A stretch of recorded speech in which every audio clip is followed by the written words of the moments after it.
class titled Viking Voyages Part 2 The Eastern Road, led by Dr. Irina Maria Mene. Firstly, what is SASA? SASA stands for Save Ancient Studies Alliance. Our mission is to promote the study of the ancient world and engagement with our human deeper past. Building a grassroots movement through outreach, collaboration, accessibility, and public scholarship, we work towards our goal of inspiring a wide, inclusive community of scholars, learners, and students. You can find us on all major social media platforms by just looking up Save Ancient Studies. A few housekeeping rules. Please be kind and respectful. Listen and ask thoughtful questions throughout the event. Please be patient with technology and those administering it. SASA live events are live streamed on Twitch, YouTube, and Facebook, and the recordings are archived on those platforms. And most importantly, have fun. If you enjoy our events, please consider becoming a supporter of SASA with a recurring monthly donation. For as little as $3 a month, you can help us save ancient studies. Thank you for joining us again. I'll now hand it over to Irina. Thank you very much. Glad to be here again. And today we actually have, in my opinion, a more interesting topic than last time when I talked about Vikings in the North Atlantic. Today we're going to be traveling east.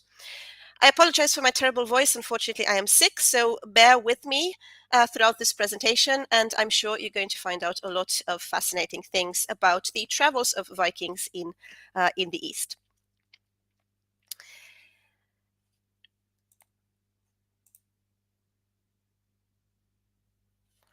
Sorry, just a little bit of a technical glitch. My pictures won't load. Yep. All right.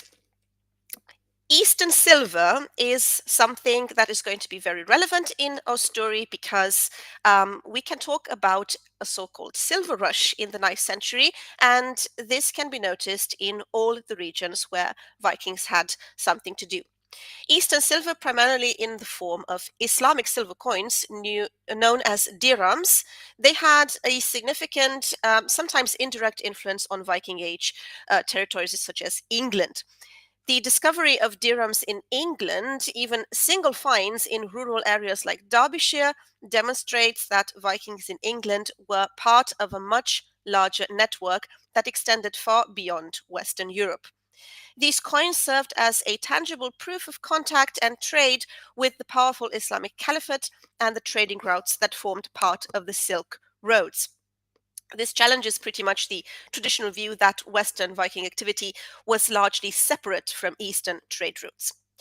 Numismatic evidence makes it clear that around the year 800, the roads to the east were largely open, and this is due to the prosperity of the Abbasid Caliphate, first and foremost, with the city of Baghdad being founded in 762.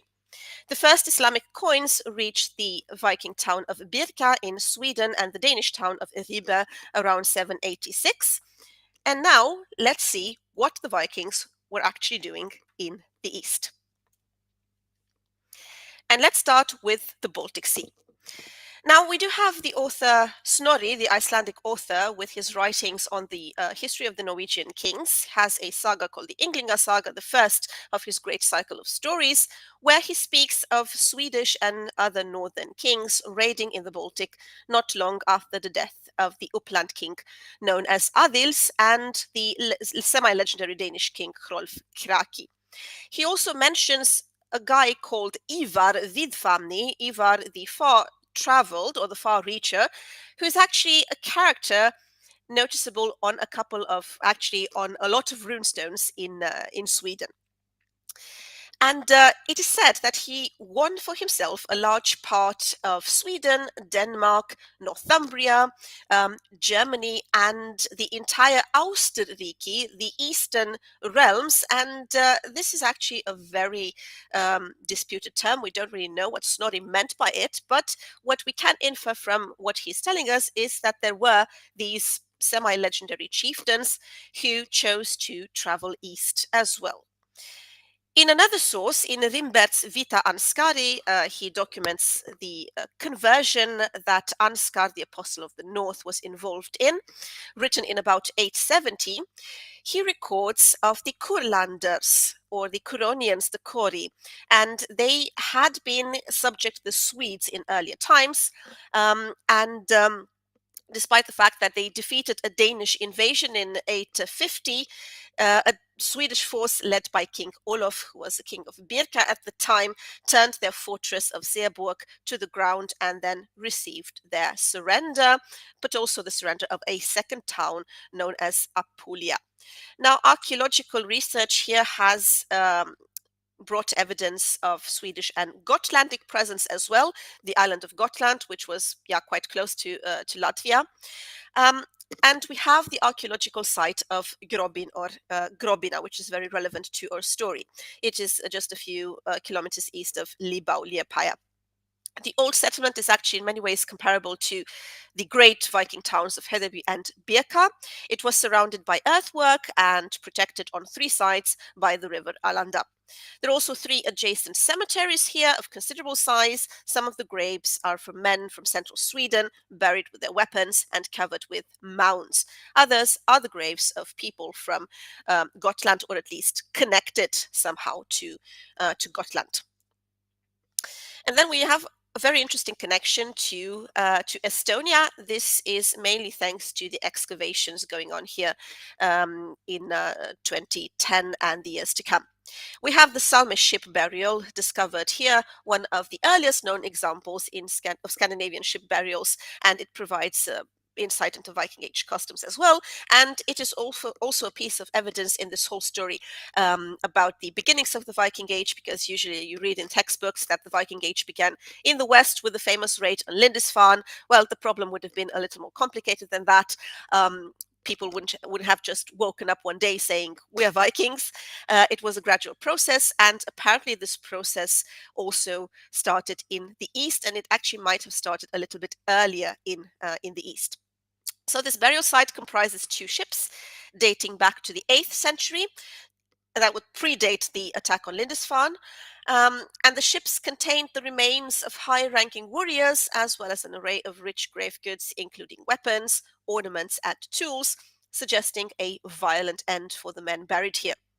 The burial involved ships typical of early Viking seafaring craftsmanship, and the placement of the warriors and grave goods within the ship reflects a ceremonial importance tied to both maritime culture and warrior identity. The remains show clear signs of violent injuries, hinting at a death in battle, possibly during a raid or a conflict. The grave goods, including imported items, indicate the wealth and far-reaching trade connections of these individuals, and this whole story reflects an elite class with access to international trade routes even in this early period. The burials also underscore the importance of ships, not only physically but also symbolically, as vessels for travel and conquest, as well as carriers in the afterlife. Now, we cannot speak of the Vikings in the East without resorting to a very problematic yet necessary source, the Russian primary chronicle, or as it is also called, the tale of bygone years, Povest Vremelny Let. Now, this story details the calling of the Varangians. Varangian is a term used for Scandinavians in this part of the world. I'll come back to that in a jiffy. At any rate, Scandinavians, according to this particular source, would have been called to organize some sort of political entities during the reign of Emperor Michael, give or take. During the reign of Emperor Michael, they attacked Constantinople, as a matter of fact. So the chronicle states that 4 tribes who had been forced to pay tribute to the Vikings, to the Varangians, and they're named here the Chuds, the Slavs, the Marians, and the Krivicians. They drove the Varangians back beyond the sea, refused to pay them further tribute, and set out to govern themselves. But there was no law among them, and tribe rose against tribe. Discord ensued among them, and they began to war against one another. They said to themselves, Let us seek a prince who may rule over us and judge us according to custom. Thus they went overseas to the Varangians, or to the Rus. These particular Varangians were known as the Rus, just as some are called Swedes, other Normans and Angles, and still other Scotlanders, for they were thus named. The Chuds, the Slavs, the Krivicians, and the Ves then said to the Rus, "Our land is great and rich, but there is no order in it. Come reign as princes. Come rule over us." Three brothers with their kinfolk were selected. They brought with them the Rus and migrated. The oldest, Rurik, located himself in Novgorod, the second, Sineus, in Belozero, and the third, Truvor, in Izborsk. From these Varangians, the Russian land received its name. Says the Chronicle, everything here is quoted from the Chronicle. Thus, those who live in Novgorod are descended from the Varangian tribe, but earlier they were Slavs. Within 2 years, Sineus and his brother Truvor died. Rurik gathered sole authority into his own hands, parceling out cities to his own men, Polotsk to one, Rostov to another, and to another Belozero. The Varangians in these cities are colonists, but the first settlers in Novgorod were Slavs, in Polotsk Krivicians, in Belozero Ves, in Rostov Merians, and in Murom Muromians. Rurik had dominion over all these folk. Two of Rurik's men, by the name of Askold and Dir, were not of his tribe but were warriors, and they sought permission to go to Tsarigrad, to Constantinople, with their tribe. They thus sailed down the Dnieper, and in the course of their journey, they saw a small city on the hill. They asked, "Whose town is this?" The inhabitants answered, "There were three brothers, Ki, Shrek, and Koriv, who built this burg, but they have since died. We who are their descendants dwell here and pay tribute to the Khazars." Askold and Dir remained in the city, and after gathering together many Varangians, they established dominion over the country of the Polyanians. Rurik ruled in Novgorod. So this is the kind of information you get from the Russian primary chronicle. A lot of names and a lot of places. Some are attested archaeologically as well. It is noteworthy to say that the story that is presented very, very coherently was written a couple of centuries after these facts would have occurred, and it also had quite a clear ideological purpose, which was to legitimize the rulership of the descendants of Rurik. The chronicle continues by stating that their principality was seized and they themselves killed. I mean here Askold and Dir, and this happened by Rurik's successor at Novgorod by the name of Oleg, and the chronicle also says that this Oleg set himself up as a prince in Kiev and declared that it should be the mother of all the Rus cities. The Varangian Slavs and others who accompanied him were called thus Rus, and Oleg began to build stockaded towns and imposed tribute on all of these tribes, Slavs, Krivicians, Merians, and so on. Despite the fact that it is a very confounding and problematic source, very tendentious, one fact remains quite clear. The tradition that the founders of the city-states of Novgorod and Kiev also involved men of Scandinavian origin. And now these two terms, which are more or less clear, but there is, let's say, consensus regarding their etymological origin. So first of all, we have the term Rus that was actually used by Finnish communities for Sweden, and it is still used in the form of Ruotsi. And this goes back to an Old Norse word. Rua is to row, and then you also have the noun roðr, which would mean rowing or a rowing way, like a route, a river, for example, a route that involves water, a waterway. There's also a theory that the name would have been a little more specific, meaning people of today's area of Roslagen, the coastal area of Swedish Uppland, although that is a bit disputed because at that time, so in the 9th century, Roslagen wouldn't have had such an important role to play in the whole Scandinavian landscape. But then again, the Finns might have named the Swedes after the part of the Swedish realm they knew best. And then the second term would be Varangian or Vairegi in Old Norse. This is most probably derived from a word meaning oath or pledge, guarantee, and it would have meant men of the pledge. So essentially, men engaged in trading enterprises, but then the term evolved to designate the people who were actually in the service of a particular lord. For example, the Varangian Guard was serving the emperor at Constantinople. The Baltic Sea was also called More Varavskoye, the Varangian Sea. These terms, and generally speaking, this whole history of Scandinavian presence in Eastern Europe has been in the shadow of political agendas in the course of time, both historical and modern, and these political agendas have significantly shaped the interpretation of available evidence. One of the central issues, if not the central issue, was if these people were the same with the Northmen from Scandinavia. And this debate has persisted for over a century, has been described sometimes as hostile, and it is not really not only a matter of semantics. The separation of East and West in Viking studies is partly due to this debate in particular. People back in the day would have been much more interconnected, but until today, we speak of Vikings in the East and Vikings in the West. At any rate, not all Rus were Vikings, so you have to think of the fact that we are dealing with a very complex historical region with a lot of peoples. So some of the Rus would have been Vikings, a lot of them perhaps, but not all of them. So you have to think a little bit in the context of that period. So understanding identity within a multicultural context with Slavs, Khazars, Byzantines, and Turkish peoples, and many others who resided in that particular area at the time. A significant factor contributing to this whole politicization was the oppressive hold the Soviet Union had on historians and archaeologists in the Eastern European region. For decades during this time, any research suggesting an outside influence, including Scandinavian, having somewhat of a positive impact on the Slavic people was often discouraged or even suppressed. Like I said, the Russian primary chronicle is crucial, albeit problematic, to understand the history of the Rus.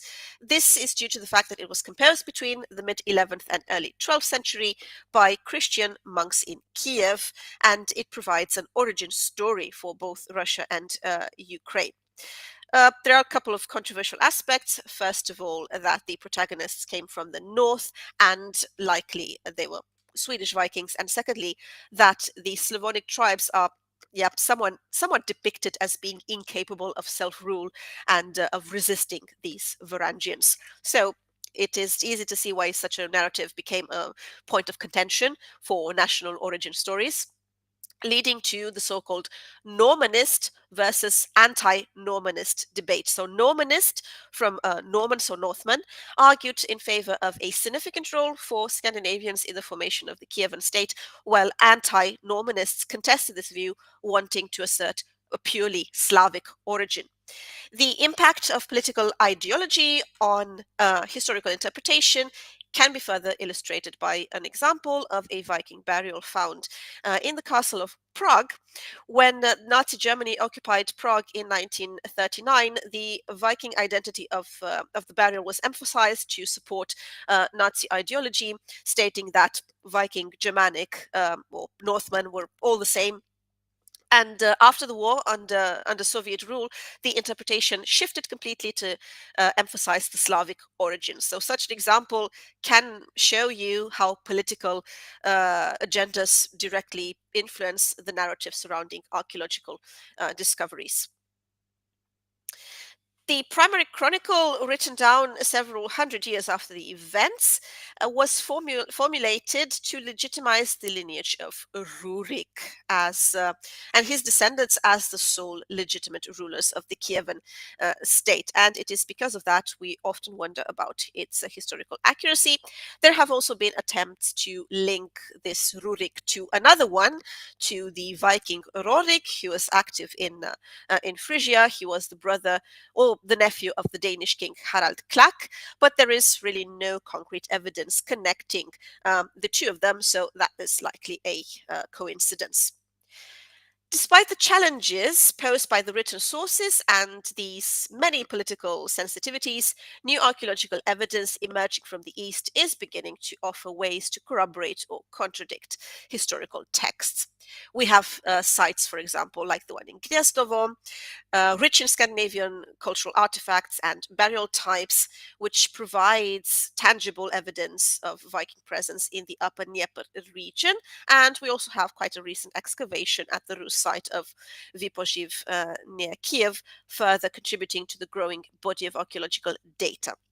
National narratives, ideological agendas, the limitations of historical sources have created a complex and unfortunately often biased understanding of this period.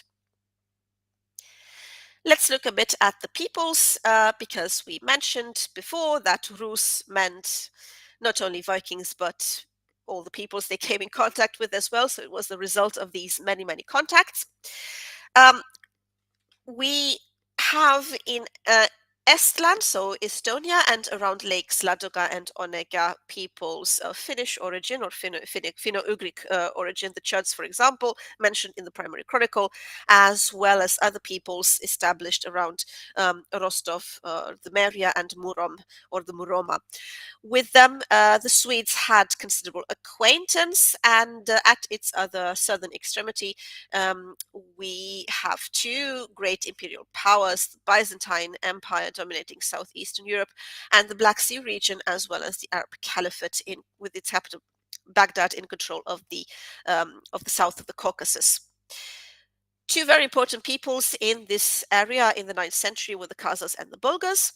First of these, the Khazars, they were Turkic-speaking peoples, people of Asiatic origin, powerful from the Caucasus and the northern shores of the Caspian through the lands enclosed by the lower Volga and Don. They extended a dominant influence between the Caspian and the southern Urals. The Crimea was also in their hand, and the capital city was at Itil in the Volga Delta, very close to the modern Astrakhan.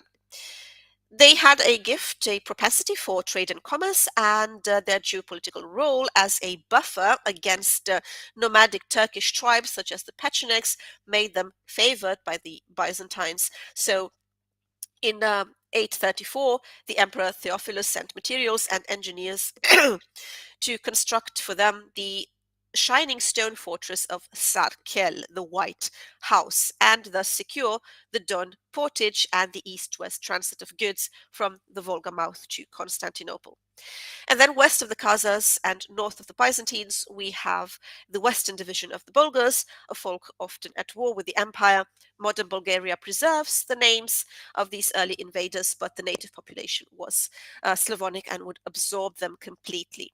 Split apart from these by the territories of the Khazars were the other Bulgars of Turkic origin, with a main encampment at Bulgar in the Volga belt. Surprisingly, our first information written down about people from Scandinavia dwelling in the East as well comes from Western sources. We have the Annales Bertiniani, a chronicle that details what happened in the year 839. The chronicles reports that some diplomats arrived at the court of the Frankish Emperor Louis the Pious, Greek ambassadors sent by the Emperor Theophilus of Byzantium. They brought with them a letter and gifts. Louis received them with honor at Ingelheim near Mainz in Germany.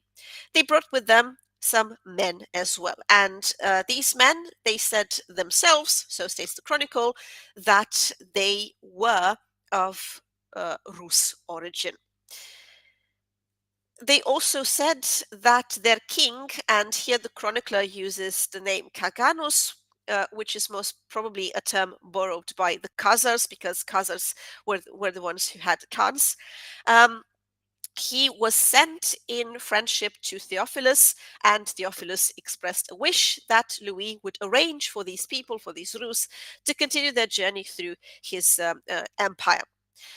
The emperor, so Louis the Pious, was very suspicious, though. He interrogated them, more closely, and he found out eventually that they came from Sweden, some region in Sweden.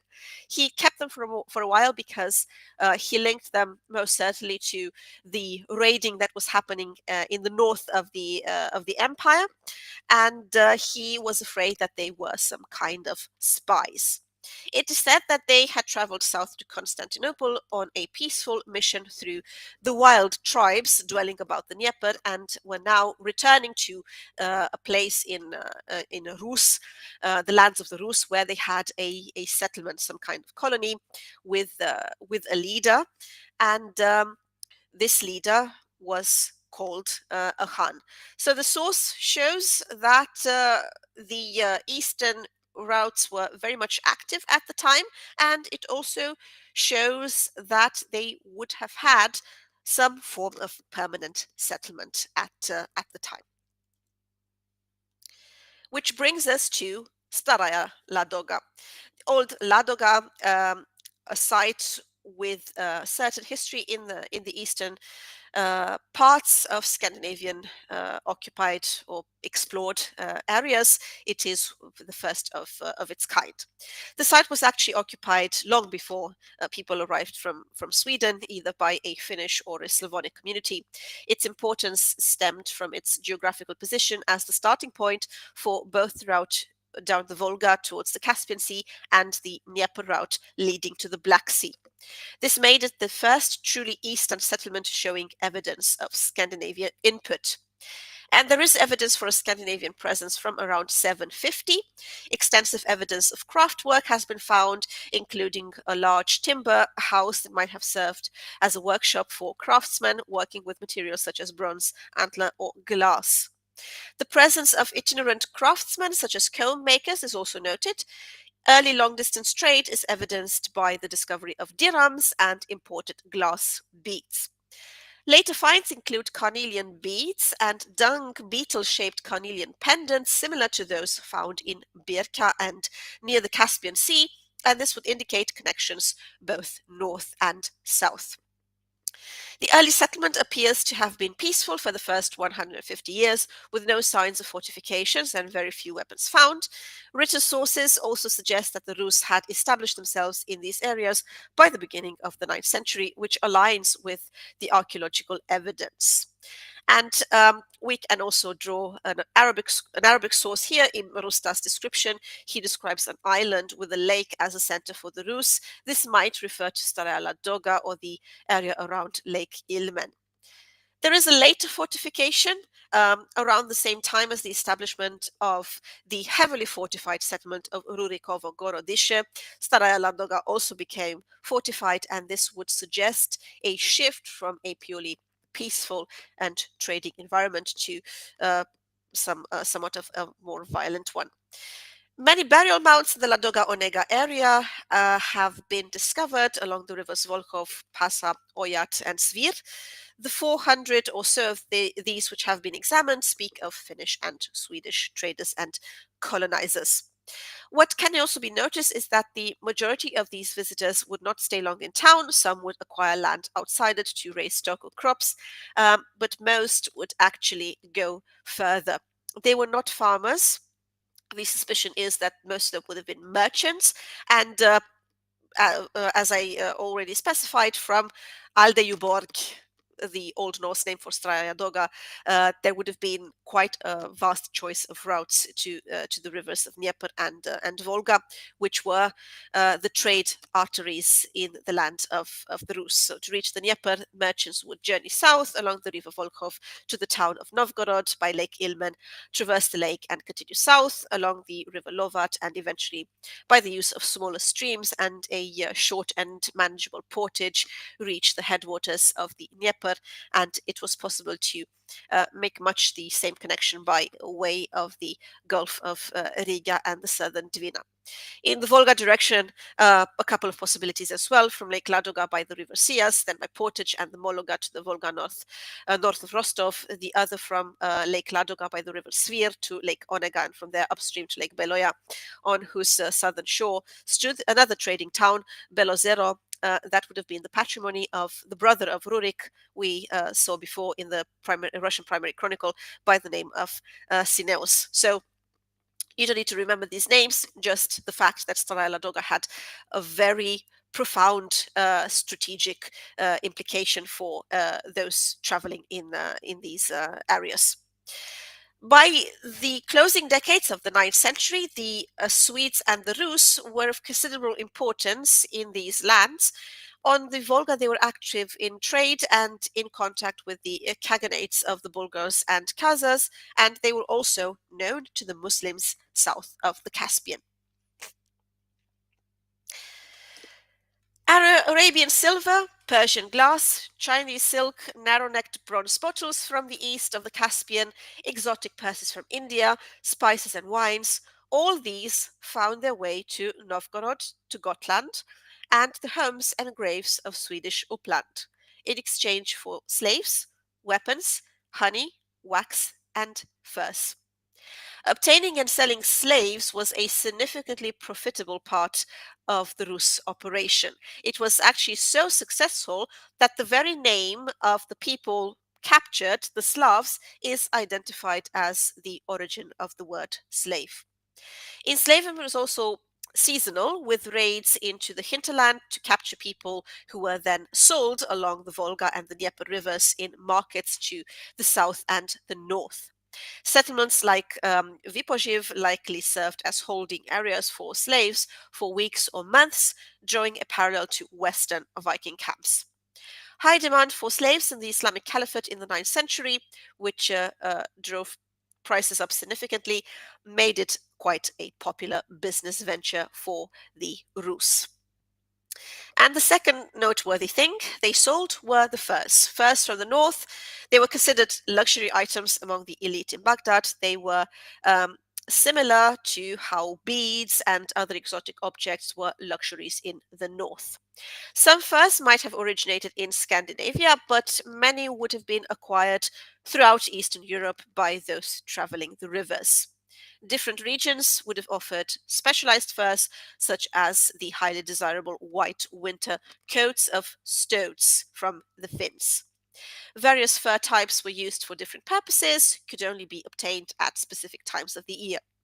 Al-Masudi, for example, another Arabic writer, explains that the furs were traded from the Volga region south of the Islamic Caliphate and north and west to Francia and Al-Andalus, so Muslim Iberia. The rulers of non-Arab peoples highly valued these furs, particularly the prized black furs, which were used for garments like sleeveless tunics and bonnets. Along the rivers, they won a footing at Gnezdovo Smolensk, at Chernihiv. They eventually gained supremacy at Kiev, from which they last exploited and imposed their will on the surrounding Slav population. So before the end of the century, Kiev, under the rulership of Oleg, would be the main seat of Rus power. With regard to the settlements, we can say that these areas were often controlled by a warrior elite, or at least this is what the archaeological landscape as well as the written sources suggest. This would contrast a bit with earlier times that might have been characterized by more peaceful trading, but weapons and military equipment are among the most commonly found artifact types with clear Scandinavian origins or forms in the East. This would suggest a strong military presence and influence in the Rus territory. A direct parallel could be drawn with the military garrison at Birka in Sweden, which fully emerged in the 10th century. The garrison area contained buildings and graves with extensive weaponry. The presence of a central hall with hundreds of knives and weapons stored within further indicates that the stronghold was home to a militarized unit. Interestingly, we also have evidence of Eastern fighters, specifically Magyars, among the graves at Birka. The discovery of archer equipment associated with the Magyars suggests either the presence of migrant archers or deeper contacts between the two regions, likely facilitated by the Rus. So this would again reinforce the idea of the Rus territories as crossroads and points of contact between very different cultures and military traditions. The existence of what appears to be a professional and organized military entity within these settlements implies that their role was to defend and support a ruler or a ruling elite, to maintain order and ensure that trade could continue as desired by the ruling group. In the Russian primary chronicle, we also encounter the term of druzhina, an elite retinue surrounding a leader, mentioned multiple times in connection with Rus princes collecting tribute or engaging in warfare. High status warrior graves found in the Desna region are thought to have belonged to members of such a druzhina, potentially linked to the Kievan princes descended from Rurik, but there were likely many more important individuals than those recorded in our written sources. The importance of allegiance to a ruler is highlighted by the custom of inserting a marker post into a chieftain's burial mound inscribed with the names of both the deceased and the king. The lack of written records detailing the political organization of these groups in the early 9th century suggests that perhaps other clues might come from neighboring sources, such as the Byzantine Empire.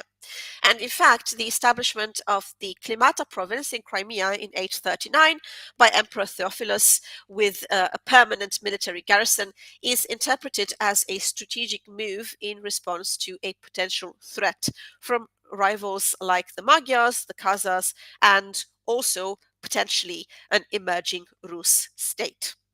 Similarly, the Khazars' request for Byzantine help in fortifying the city of Sarkel in the same year also indicates concerns about the growing power of the Rus.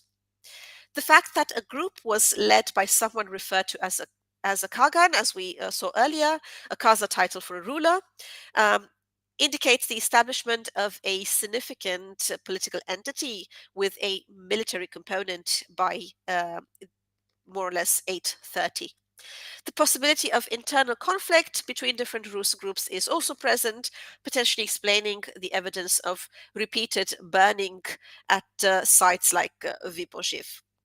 The political landscape of the Rus might have actually resembled quite a lot that of Scandinavia at the time, with a series of local chieftains or petty kings holding sway.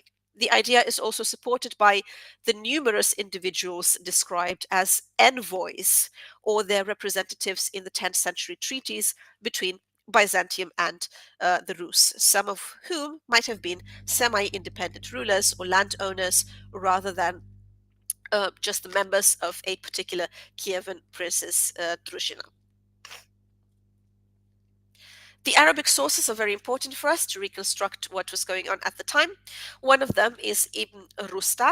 He wrote in the first half of the 10th century, and he tells us how the Rus lived on an island in a lake, which was large, marshy, forested, and also unhealthy. The Staraya Ladoga, probably. They were busy with slave hunting, he says, and he also says that they have no cultivated land but depend on their living on what they can obtain from the land of the Sakaliba, Sagaliba being the Arabic term used for Slavs. He says that they have no estates, villages, or fields. Their only business is dealing in squirrel and other furs. Now, he might have exaggerated a bit, but that it depends whom of the Rus he actually encountered. He also speaks of them as being valiant and treacherous at the same time, handsome, clean, well dressed. He also notices the baggy trousers as well as the tapestries, some of which might have been influenced by Oriental fashions. He also mentions that they were hospitable and protective of their guests, but also quarrelsome among themselves and frequently resorting to single combat to sort out a conflict, which is very much reminiscent of what the Icelandic sagas tell us about the Holmgang, the single duel. In the face of a common enemy, however, they can close up their ranks and fight as one man.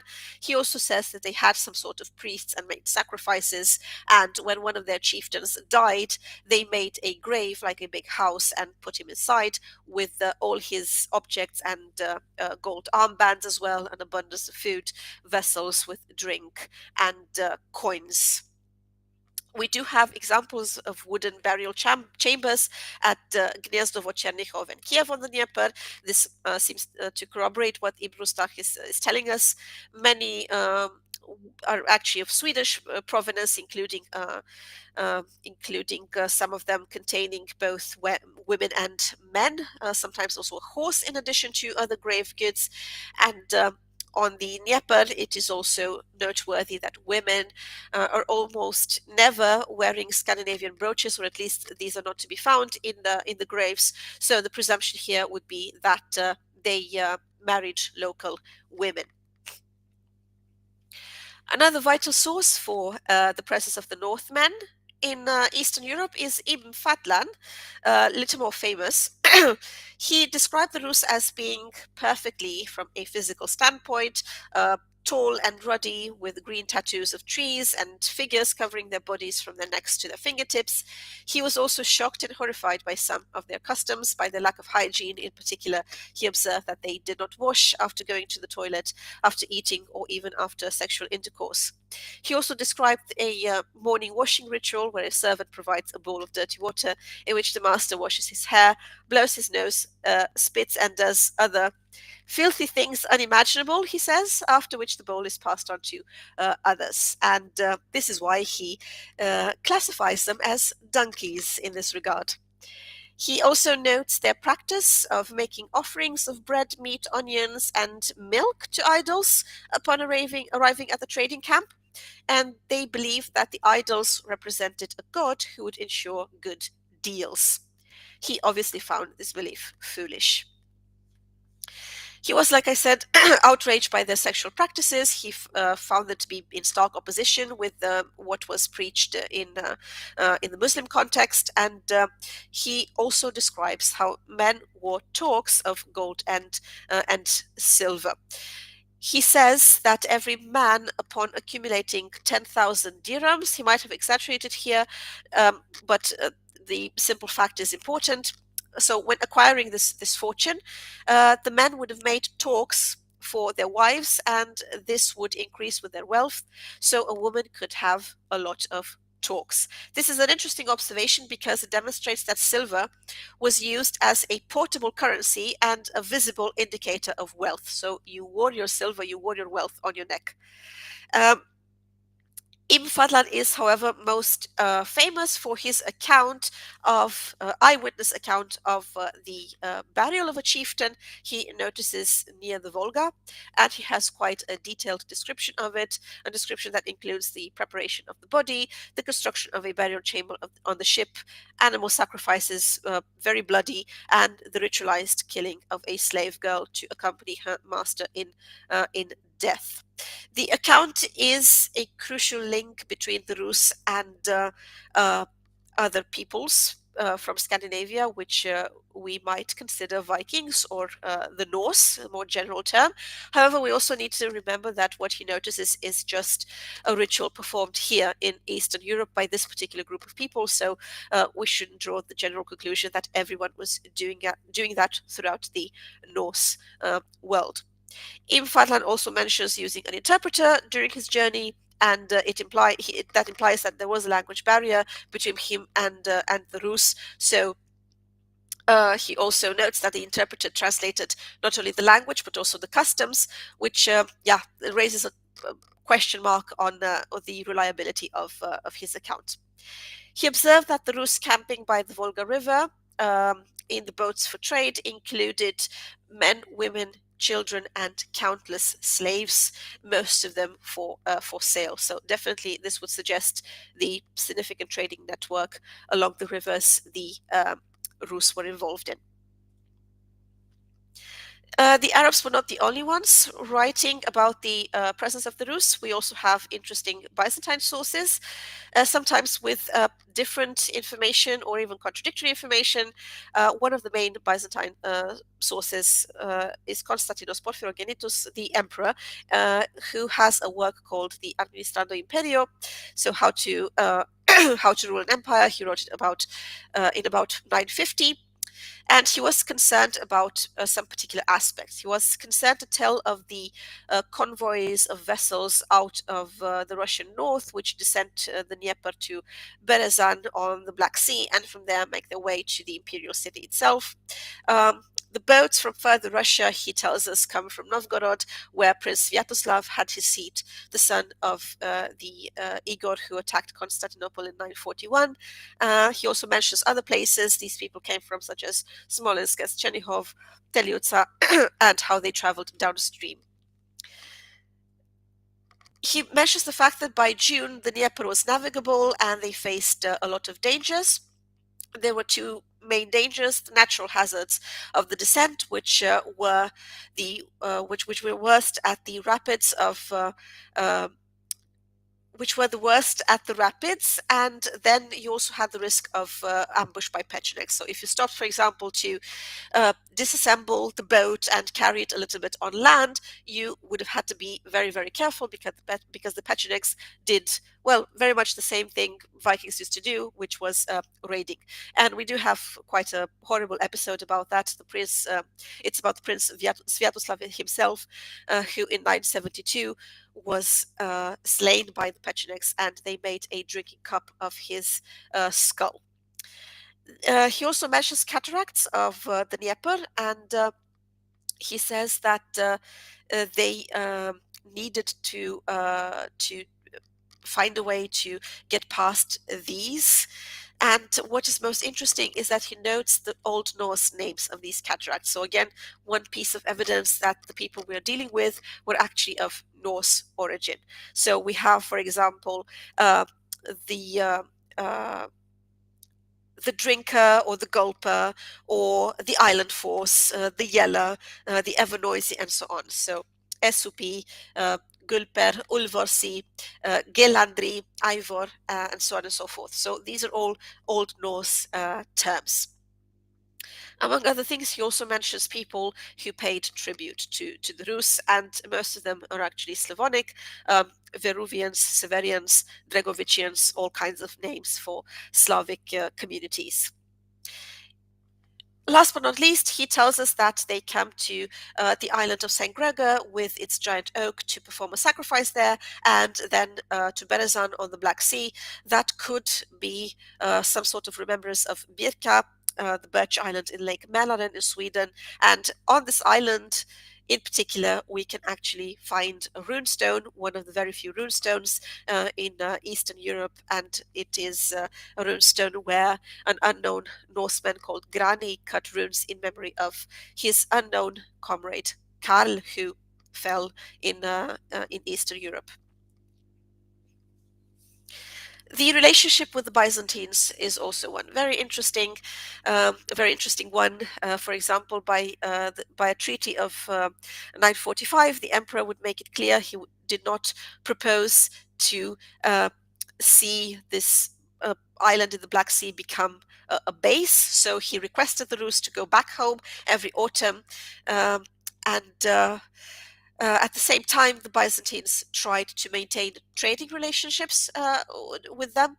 So the Rus were essentially welcome. They were even favored at times when it suited politically the emperor to have a strong state at Kiev, well, strong enough to retain local tribes, but not strong enough to challenge the empire itself with expectation of success. This was not always the case. In the early 860s, a fleet is said to have been under the command of Askold and Dir, also mentioned in the Russian primary chronicle. These would have ravaged the shores of the Black Sea and appeared in Constantinople in the absence of the emperor. It is also told, but here you can definitely see a sign of propaganda, it is also told that they were not driven off by the forces of the city, but by the prayers to the Virgin and the destructive storm that followed taken as a punishment. Then in 907, the Rus were back again, this time under Oleg, the uniter of Novgorod and Kiev, a fleet of 2,000 vessels. That is most likely exaggerated, and a stratagem which circumvented the chaining of the Bosphorus by putting the ships on wheels and sailing them overland to Constantinople. At any rate, a treaty is sealed in 911, and the treaty also shows the fragmentation of this world of the Rus, because we have a bunch of names here: Karli, Ingeld, Vermut, Ruald, Khan, Frelav, and so on. These are all sent by Oleg and by the illustrious and mighty princes to the emperors Leo II, Leo the Sixth, sorry, and also Alexander and Constantine. Alexander and Constantine being the co-emperors, and the treaty would state that the main purpose of it would be maintaining a long-lasting friendship between Greeks and Rus. Earlier, there have been also mentions of free bathing and provisions and ship's gear, and these would have been reminiscent of the deals and treaties far west in the Frankish Empire. There was now peace for 30 years since till Prince Igor came across the Black Sea in the early summer of 941 with a fleet said to have consisted of 10,000 ships. Again, we have to be careful with these numbers. They're much overestimated. Whatever that number, they availed him nothing, because he and his army were destroyed by outpourings of Greek fire. So he became very vengeful after this, and he actually returned 3 years later with a horde of mercenaries. However, this time there was no need for Greek fire, because diplomacy was just as effective. He was essentially bought with gifts and promises. His Pechenik allies departed with everyone's blessing to ravage other territories, such as those of the Bulgars, and that Igor led the Rus back home to Kiev. So we're back to this treaty I mentioned earlier, the treaty in 945. According to the treaty, summer quarters were allotted to the Varangians in the suburbs of Constantinople, but they may not enter the city proper in detachments of more than 50 men, and they would have needed to be unarmed. The amount of silk they could have purchased should not exceed the worth of 50 gold pieces, and this required a stamp before it left the city. This was a way of precaution against the local black market. The Rus were also entitled to provisions, to food, equipment for their return to Kiev, which must take place every autumn, like I said, and finally they would fight the Bulgars and entreat the Khazars. There is quite compelling evidence of Viking presence in Miklagard, the great city, as they called Constantinople, in Hagia Sophia, which is now a mosque, but it used to be a church. We have a runic graffiti, most certainly an inscription with the name of Halfdan, and possibly another shorter one, another short name, maybe Arni or something of the sort. So at any rate, somebody wanted to be remembered for having traveled to the great city. The popularity of the journey to Miklagard by the end of the Viking Age is also underscored by the fact that special laws were imposed in Scandinavia to govern the management of wealth left behind by those who traveled here.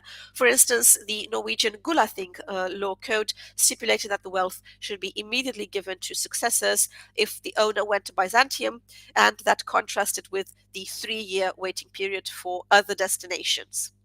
The crucial role of Scandinavians in Byzantine affairs is also underscored by the fact that they formed the majority of the so-called Varangian Guard, the specialist mercenary unit founded in the late 10th century to serve as personal bodyguards to the Byzantine emperors. This was instituted following a request for help from Emperor Basil II to Vladimir of Kiev in 987.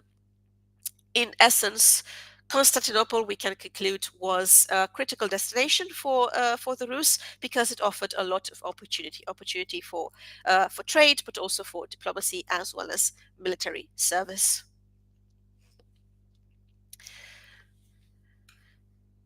Now let's go a little bit to the Caspian region. There were several potential routes from the Black Sea region to the Caspian. You could travel via the Don River eastwards from the mouth of the Dnieper into the Sea of Azov, then following the River Don to the Khazar city of Sarkel, or from Sarkel one could connect to the Volga River or travel overland to Itil. Itil was the Khazar capital on the Caspian Sea. You could also travel overland through Georgia, coming ashore in the eastern part of the Black Sea, and then proceeding towards the Caspian. At any rate, upon reaching the shores of the Caspian, travelers would have entered Khazar territory, and this necessitated maintaining diplomatic relationships with the Khazar Khaganate. The Arab historian al-Masudi noted the presence of both pagans, including Rus and Slavs, living in a designated area of Itil, the Khazar capital. He also mentioned that both groups served in the Khazar ruler's army, and this would have been similar to the situation in Constantinople.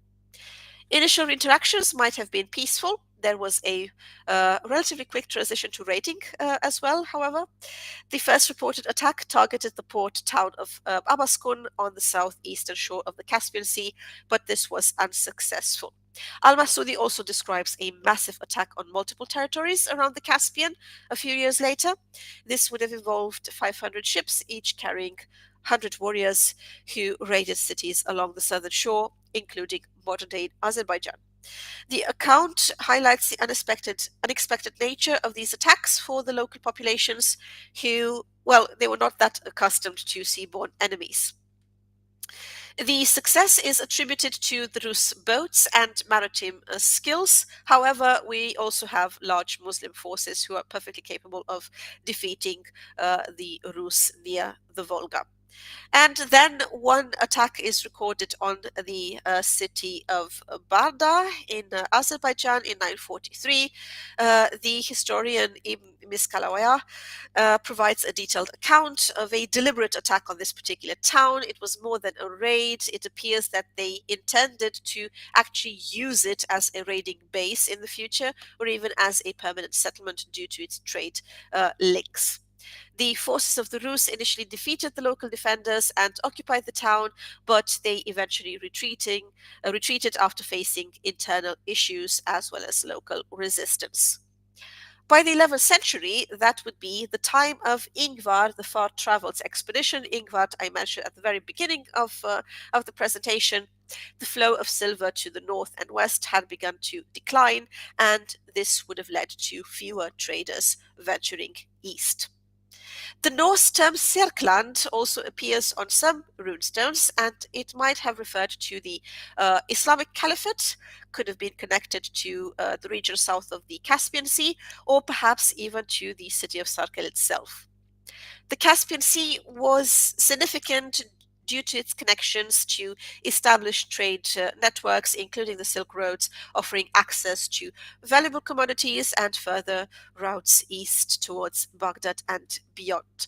Some individuals might have actually traveled overland to Baghdad, a vital hub on the Silk Roads, although such journeys were likely rare. So all in all, a period of significant, often violent interaction between the Rus and the Caspian region, driven by opportunities for trade and increasingly raiding. The Khazar Khaganate plays a crucial role in this story by controlling access to the area, and the Rus exploits demonstrate their adaptability as well as maritime capabilities in navigating these rivers, these eastern routes. When in 943 the Rus fleet entered the river Kura south of Baku and reached the town of Barda, this was happening in the time of Igor.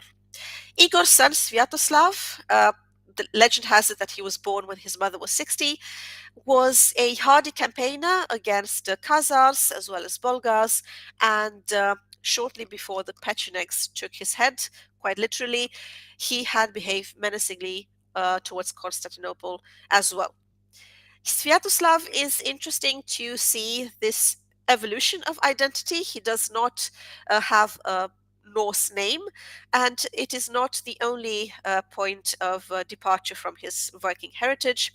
It is told that his head was shaven except for a lock of hair on one side as a sign of the nobility of his clan. We have this particular detail from the Chronicle of Leo the Deacon, who also tells us that his neck was thick, his shoulders broad, his whole stature pretty fine, he seemed gloomy and savage, and on one of his ears hung a golden earring adorned with two pearls and a ruby set between them. War ensues among his sons, and the third son, Vladimir, is the one who wins with the help of an army recruited, we are told, in Sweden. He also interferes victoriously in the affairs of Slavonic tribes. He makes his presence felt in the north among the people from Estland and their neighbors. He also beats the Poles and the Bulgars and even the Pechenegs. One very important event linked to Vladimir is when he accepted Christianity in 988. The Christianity of the Greek Church. He helps the Emperor Basil II Bulgaroctonos put down a rebellion by Bardas Phokas and is rewarded with the emperor's sister in marriage. So you can see that we are dealing with a change, even a long-lasting change in terms of religious and political allegiances here.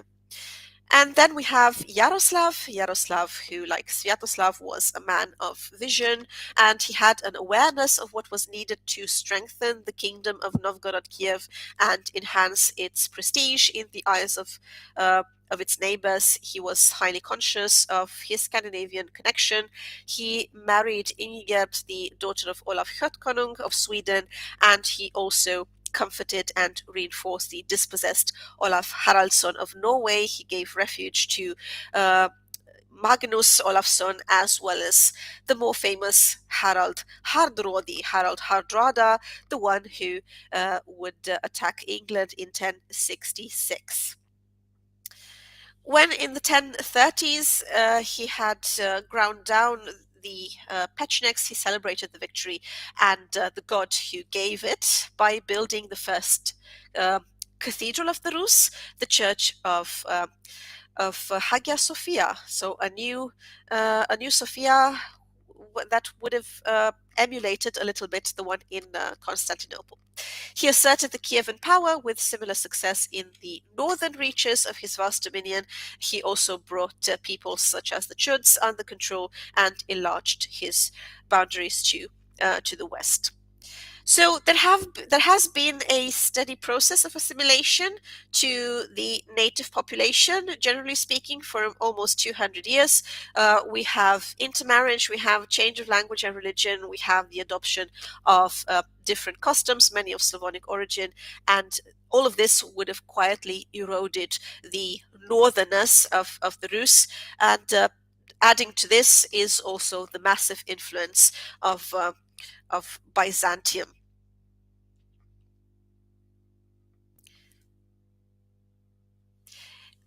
The Eastern history is not marginal to the Viking world. On the contrary, everything is very much interconnected. However, there are some changes occurring. Like I said, one empathic break can be noticed during the time of Vladimir, his conversion to Eastern Christianity, while Sweden, for example, was still heathen, together with the adoption of the Slavic tongue.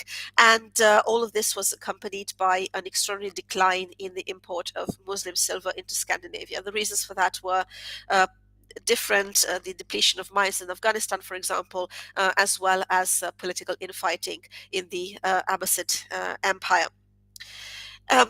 This was indeed already marked in the time of Sviatoslav and has been ascribed to the interruption of Volga trade as a result of that king's warring against the Bulgars as well. At the same time, we can notice that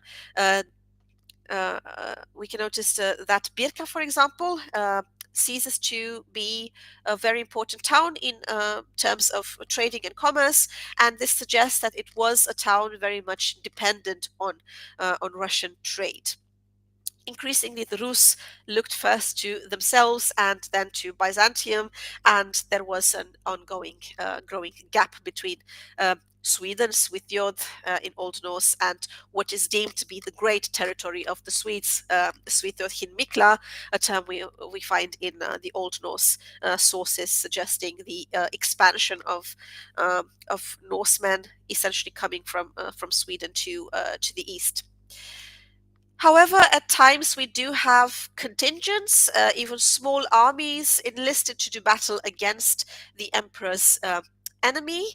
There is fair documentation of the presence, the lasting presence of the Northmen at the court of Constantinople. We also have mentions that they landed in Crete, for example, and also southern Italy. They also fought in Dalmatia, in Mesopotamia, and yeah, they traveled and fought a lot. It was quite a rewarding job, one might say. The Rus would remain in the imperial service till the early 30th century, but after 1066, the composition was much changed. Yeah, actually, ironically, a lot of people from England came to the Varangian Guard after this particular date, so after the Norman conquest. There are a couple of runestones, very interesting ones, witness to this whole evolution. There is one, for example, in Uppland, stating that Rogvald had carved runes for his mother, and God help her soul. But then, so one thing about the runestones, they were commemorative, so you often used them to remember your dead relatives, but they were also a great opportunity to boast a bit about yourself. And this was exactly what Rogval is doing, because after mentioning his mother who died, he says that he was in Greekland, so the Byzantine Empire, and he was the leader of a host, so perhaps even the Varangian Guard or something similar to it. Then there's also one mentioning Serkland from Södermanland, also Sweden. Tola had the stone raised for his son Harald, Ingvar's brother. They journeyed far afield after gold. In the east, they gave food to eagles, so that's metaphorically said that they died, and they died in the south in Serkland. And this Ingvar is the one the lecture started with, Ingvar the Far Traveled, whose exploits in the East would be the topic of the stuff for legends in the Icelandic sagas in the 30th century. So the memory of these journeys in the East would have been still very much alive after all this time. In Venice, down past the Riva degli Schiavoni and outside the entrance to the arsenal, you are going to see 4 guarding lions.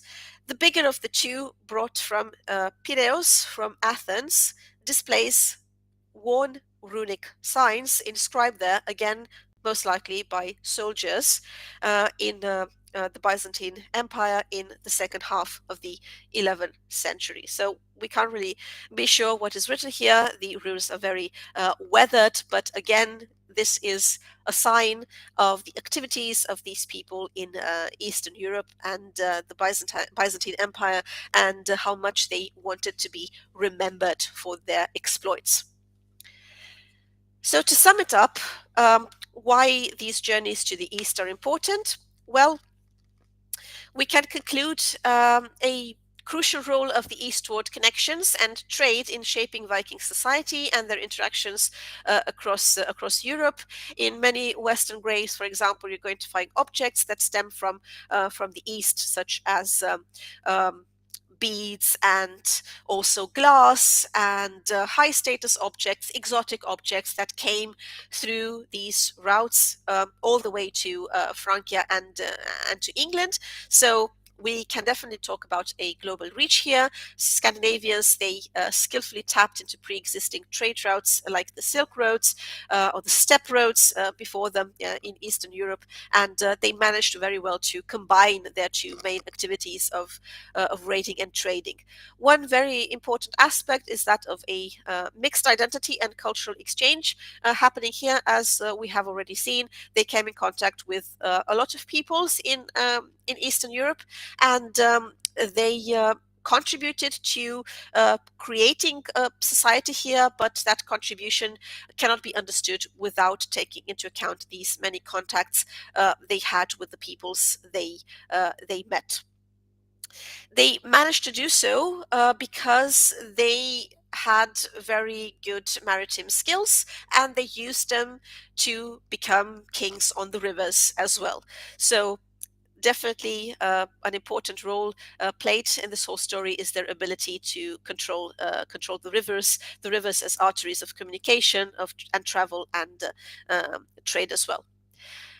We also have noticed that the settlements would have been disparate at the beginning, fragmentary, petty even, but then we can notice a gradual evolution towards a more centralized structure, and this structure is the one that would, in the end, create the state of the Kievan Rus. Now, if you want to learn more about this, I actually have a video I made on the runes that you can read on the Piraeus lion. And if you haven't checked the other presentation about Vikings traveling in the North Atlantic, feel free to check it out later. So I hope you found out a lot of interesting things from this presentation, and my apologies again for my terrible voice you had to put up with. Um, However, I do hope that you enjoyed it at least a bit.